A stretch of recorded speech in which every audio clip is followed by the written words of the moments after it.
This is the best day of my life. Much later.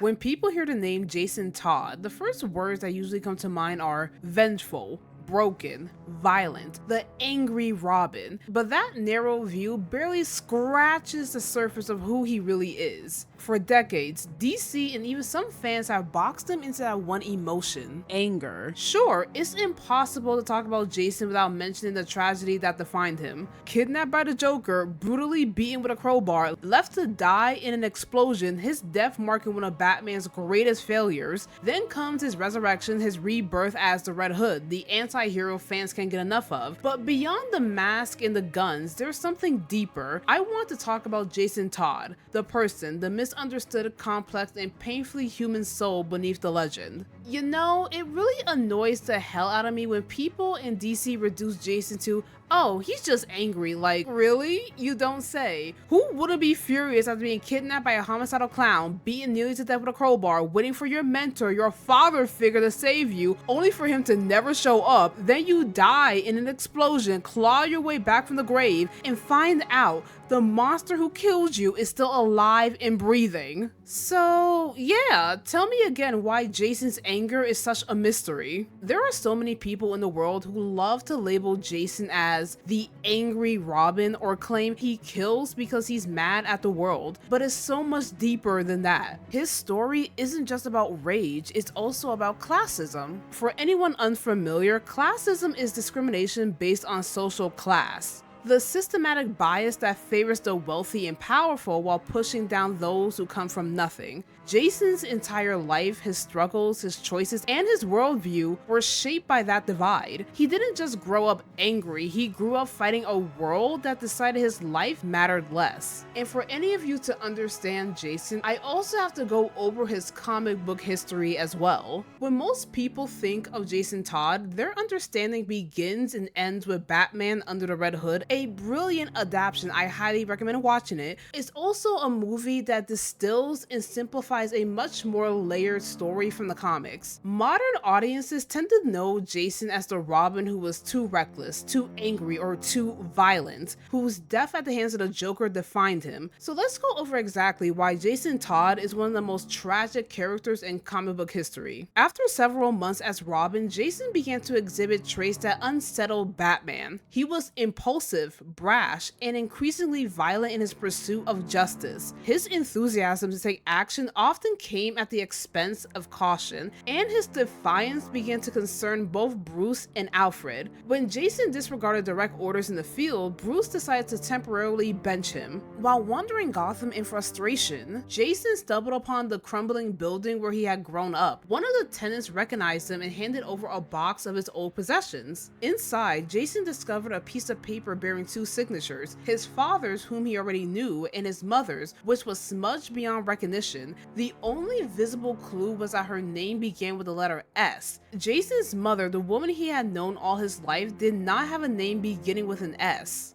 Using Batman's computer at the Batcave, Jason tracked down 3 possible matches, all women whose name began with S, all living out of the country. Without permission, he stole his Robin suit, left a note, and dipped out of the country to find his mama. At the same time, the Joker purchased a warhead and flies off to the Middle East. And you know what? I'm not even gonna question it. It's the Joker. There's a lot of wandering through the Middle East during this time, and Batman and Jason eventually reunite and pursue 2 of Jason's possible mothers. In any case, they reduce it to just one individual, Sheila Haywood. Sheila is contributing to a few humanitarian causes. Bruce also kind of lets them be after meeting her. So get this, turns out Sheila left Gotham because she got a shitty ass past. And she's also been skimming money from her humanitarian work. So Joker being Joker says, says, I'm gonna expose you or you're gonna help me with my crimes. And so what Joker means by helping him, he means letting him tamper with the medical supplies, swapping the medicine for Joker toxin. During one of these drop-ins, Jason spots the Joker and assumes he's threatening his mom. He rushes in to protect her, tells her he's Robin, and promises he can keep them safe. But Sheila, knowing exactly who Batman and Robin are, makes the worst possible choice. She turns Jason over to the Joker. I hate that bitch. I hate her. I hate that fucking bitch. I fucking hate that fucking bitch. I fucking hate. She stands by, cigarette in hand, and watches as Joker beats her son nearly to death with a crowbar. You know what I need right now in this moment of chaos? A cold cigarette to ease the pain. When he's done, Joker decides to finish the job. He ties both Sheila and the unconscious Jason in a warehouse rigged with explosives. When Jason comes to broken and barely alive, he tries to get both of them to safety, telling her, "I'll save you, Mom," but the door's locked. Moments later, the bomb goes off. Batman, miles away, suddenly feels something's wrong. He rushes back and finds the warehouse in ruins. He discovers Sheila first, mortally wounded, who tells him that Robin tried to save her, that Jason was a hero, then she dies. Yup, man, yup! Yup, quarter lacking. And get this, Bruce never learns the truth. He never finds out Sheila betrayed Jason, never hears it from the Joker, and Jason took it to his grave. The only person who ever knew how deeply he'd been betrayed was Jason Todd himself, and he hasn't told a soul about it. So, now that you know more about Jason, let's talk about Bruce for a second. By now, everyone knows the tragedy of Bruce Wayne, how witnessing his parents' murder gave birth to the Batman. But there's one crucial difference that sets Bruce and Jason apart. Bruce had money. I'm rich as fuck. Let's be honest, his life could have been 1,000 times worse if he had no money. Bruce still had a mansion, a warm bed, food on the table, and Alfred, his ever-loyal butler, to guide and care for him. Jason, on the other hand, came from the gutters of Gotham. He grew up surrounded by poverty, crime, addiction, and survival on the streets. The world never handed him comfort or safety. It gave him chaos and expected him to rise above it. Jason grew up trapped in a system designed to keep the rich richer and the poor struggling to survive. His worldview, his anger, his distrust, they're all scars left by a system in society that forced him to grow up too fast. Jason saw the world's ugliest truths as a kid, watched the so-called system look the other way. Bruce could never truly comprehend what it's like to be an orphan brokey. Bruce grew up with wealth, privilege, and stability, while Jason came from nothing. Even before he put on the Robin suit, Jason carried his own biases against criminals born from a lifetime of seeing crime as survival, not choice. And when Bruce took him in, he unknowingly reinforced those instincts, arming a kid shaped by the streets with the tools of a vigilante. Bruce, without a question in mind, uses his company, money, and resources to change the system and Gotham, but the way he goes about it often causes as much harm as it prevents. We've all seen the same cycle play out like a grim ritual. The Joker escapes Arkham Asylum, unleashes chaos on Gotham, Batman hunts him down, they clash in another battle of ideology, Joker gets thrown back into Arkham Asylum, and then he escapes. Again. Wash, rinse, repeat. Every time the cycle restarts, more innocent lives are lost. Every time Joker does anything, heaven receives at least 100 new bodies. In Batman Hush, Bruce says, I had to try. If someone can be saved, I have to try. Without a code, I'm no better than them.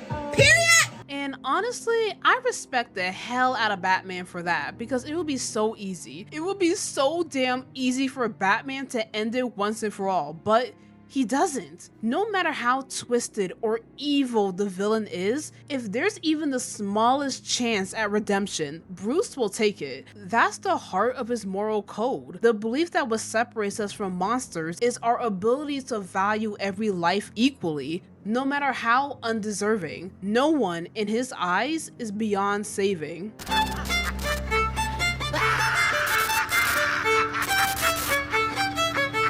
This is the the Joker we're talking about here. The same man who's committed atrocities on a scale that qualifies as crimes against humanity. He racks up a body count like it's a hobby. I believe the Joker has the highest body count of any villain in DC history. Don't quote me on that, I could be wrong. And you know what? Someone in the comment section fact check me on this. Which villain has the highest body count? And not to go off topic, but seriously, does the death penalty not exist in the DC universe? Where is the government in all of this? The Joker should have been 6 feet under a long time ago. And I don't want to hear the, oh, he's legally insane defense when he firebombed the hospital. Driving in my car right after a beer. If he was a real person doing the things he's done, he would have faced the electric chair, lethal injection, firing squad, you name it. Despite how I personally feel about it, I get Batman's no-kill rule.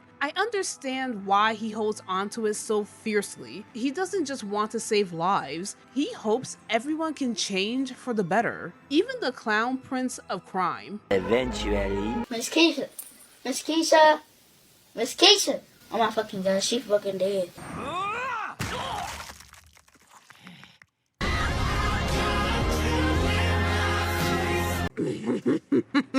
But if we're gonna be brutally honest, does the Joker even have any redeeming qualities left? If he had any to begin with. Anyway, back to Jason. His father was a petty criminal constantly in and out of prison. His mother, depending on the continuity, was either terminally ill or struggling with drugs that later killed her. So yes, obviously Jason is more rougher around the edges than Bruce. Of course, he reacts with violence faster. Bruce grew up sheltered by wealth and privilege. Jason never had that luxury. Jason is so much more than the angry, brooding bad boy who kills for the sake of killing, the so-called anti-Batman, a revenge-driven madman, a walking male power fantasy of rage and violence. It's such a tired, surface-level take that completely strips away everything that makes him interesting. Jason's complexity lies in his contradictions. He's obsessed with justice and vengeance to the point where he ends up perpetrating the same kind of harm he's fighting against. He's not just violent because he likes it, he's violent because that's what the world taught him to be. The thing people overlook the most is that Jason was one of the most empathetic Robins in his original 1980s run. He wasn't this edgy, rage-fueled killer everyone paints him as. Believe it or not, he was an adorable goofball, but over the years, DC has retconned him so many times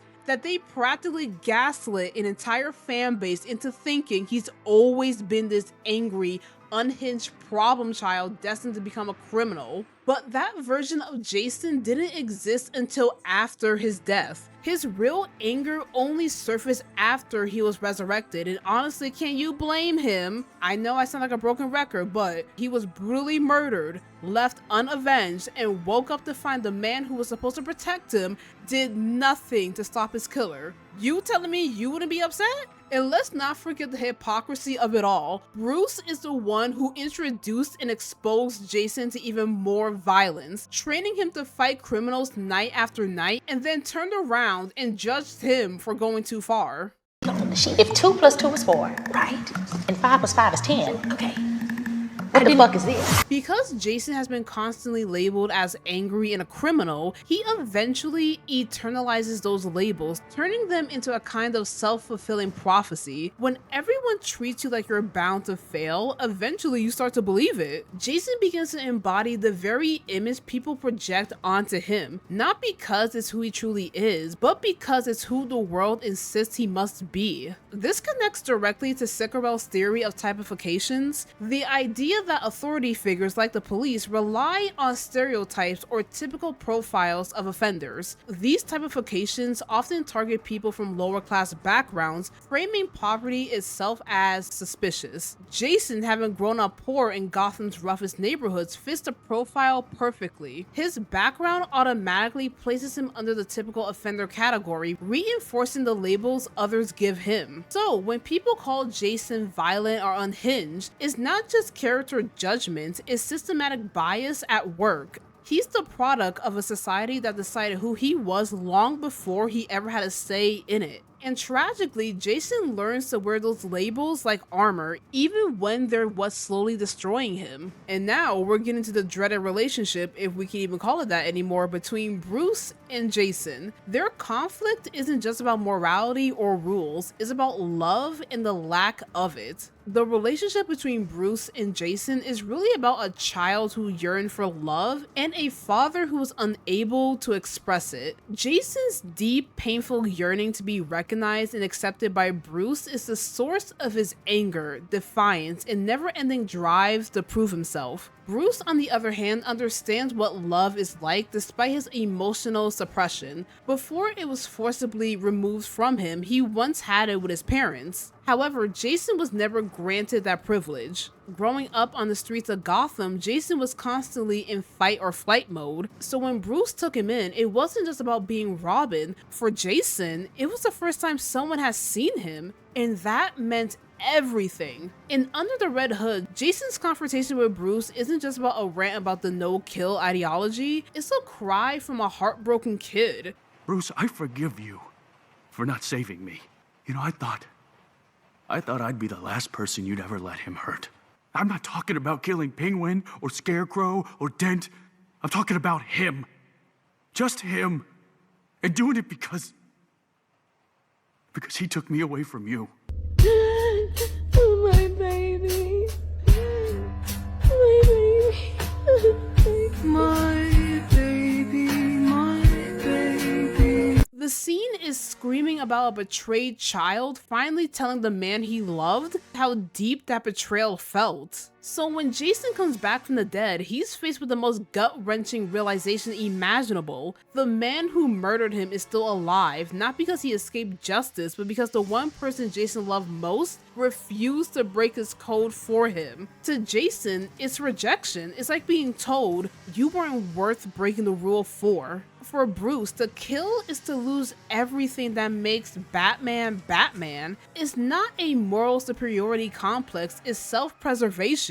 But from Jason's perspective, it's personal. Bruce's code feels like a wall between them. He is destroyed when he returns to find the Joker still alive, and that Bruce, depending on the continuity, had already replaced him with another Robin. It feeds into all of his worst fears, that he was never enough, that his death made no difference, and that he was disposable.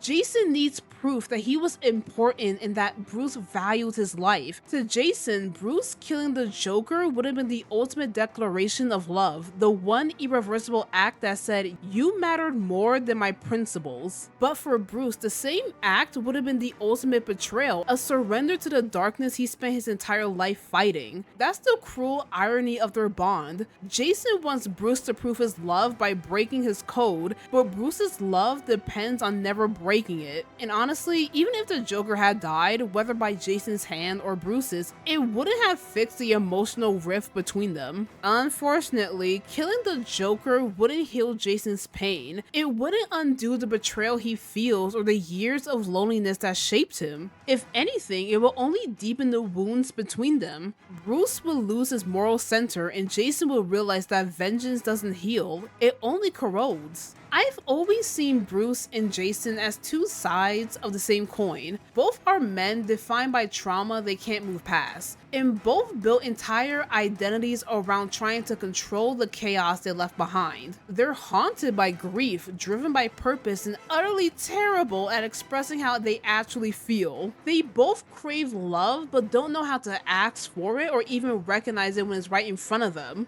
Don't you dare lie to me! How long did you wait before replacing me, huh? A month? A week? I trusted you!